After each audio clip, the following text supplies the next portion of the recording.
आपकी पहली प्रतिक्रिया, बीजेपी की 195 की लिस्ट, मतलब लगभग उन्होंने अपने आधे उम्मीदवार उतार दिए हैं, दिल्ली में बड़े झटके लगे हैं, नए फेसेस आते दिखे हैं, और जो ये सोशल इंजीनियरिंग जो की है, 50 से कम उम्र के 47 उम्मीदवार, 57 उम्मीदवार पिछड़ी जाति से, महिलाएं 28, अब SC ST को तो देनी भी होती है, रिजर्व सीट होती है, तो मैं अभी उसमें नहीं जाता हूं। आपकी पहली रिएक्शन?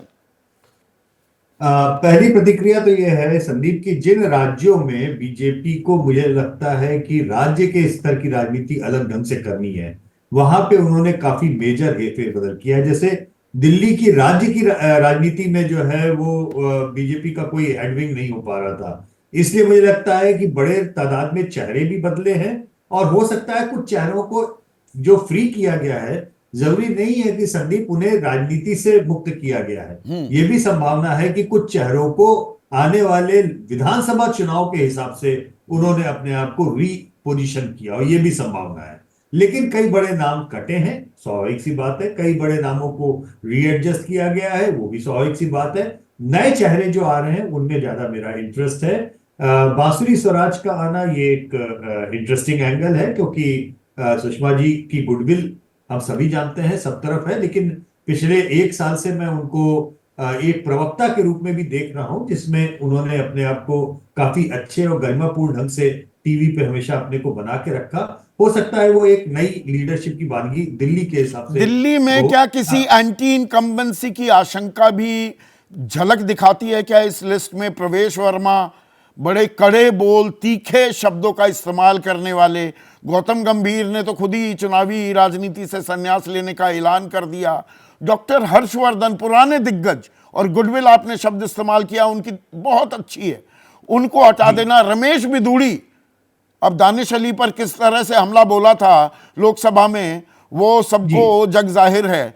इन नामों को हटा देना, इसके मायने क्या देखते हैं आप? डॉक्टर हर्षवर्धन का नाम हटने से मुझे ये लगता है कि शायद उनको आगे पीछे संगठन में कुछ जिम्मेदारी दी जाएगी, क्योंकि वो संगठन के पुराने आदमी रहे, नंबर 1 चीज। लेकिन हाँ, रमेश बिधूड़ी का पत्ता कटना, वो उनका एक कंट्रोवर्सी की जन्म है। उसी तरह से भोपाल से साध्वी का पत्ता कटना, हाँ, ये एक ऐसे एंगल हैं जिनको स्वागत योग्य कहा जा सकता है, क्योंकि मेरा मानना यह है कि उन बड़बोलेपन से या उन बातों से निश्चित तौर पर बीजेपी की गुडविल कम हुई थी तमाम बयानों मतलब जो शीर्ष नेतृत्व आला कमान पर अपने नंबर बढ़ाने की फिराक में थे, कड़वे शब्द बोलकर, विभाजनकारी भाषा का इस्तेमाल कर, उनका ही पत्ता कट गया है।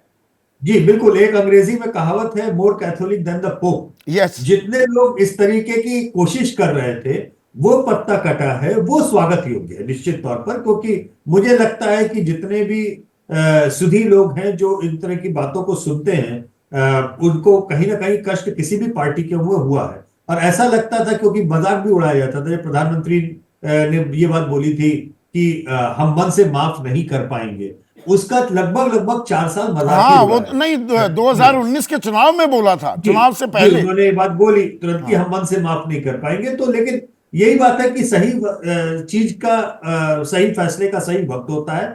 वक्त ये था कि शायद उनका टिकट, उनको उस समय शायद जरूरत थी कि जिस समय वापस उनको उस तरह की इज्जत पे लाने के लिए उनको टिकट दिया गया, लेकिन वो अपने आप को उस गरिमापूर्ण ढंग से नहीं रख पाई, जिस तरह की बातें बोली, तो उनका टिकट काट भी दिया गया। तो मुझे ऐसा लगता है बहुत सारे एंगल्स हैं इसमें। शिवराज सिंह चौहान का विदिशा से टिकट मिलना, by the way Shivraj Singh Chouhan, ये दर्शकों को बता दें, जब अटल जी लखनऊ और विदिशा दोनों से चुनाव लड़े थे 1999 में, जब वो दोनों तरफ जीते थे, तो विदिशा खाली जब उन्होंने सीट की थी, तो शिवराज सिंह चौहान उपचुनाव में अटल जी की जगह पे विदिशा लोकसभा चुनाव वहां से लड़े थे। हाँ। मुझे लगता है उनको रीइंस्टेट करने का एक ये भी मतलब है कि जो वोट कैचर या पुराने अनुभवी नेता हैं, उनको केवल जाया नहीं किया जा रहा है, कहीं ना कहीं केंद्र में या संगठन में उनकी, इन सभी लोगों की भूमिका संदीप बनी रहेगी। और जिन लोगों का पत्ता कटा है, कुछ लोगों का, मेरे ख्याल से वो सही कटा है, स्वागत योग्य है और कटना भी चाहिए। जैसे ही घड़ी का काटा दोपहर 2:30 पे आए, बबीता जी का दिल सास बहू साजिश के लिए मचल जाए। और ये है इनकी बहू, पूरे दिन ऑफिस की टेंशन हो जाए गॉन जब ये करें अपना फेवरेट शो फ्री टाइम पे ऑन। इनकी तरह आप भी देखिए अपना फेवरेट शो अपने टाइम पर और डाउनलोड कीजिए एबीपी लाइव ऐप अपने स्मार्ट टीवी पर।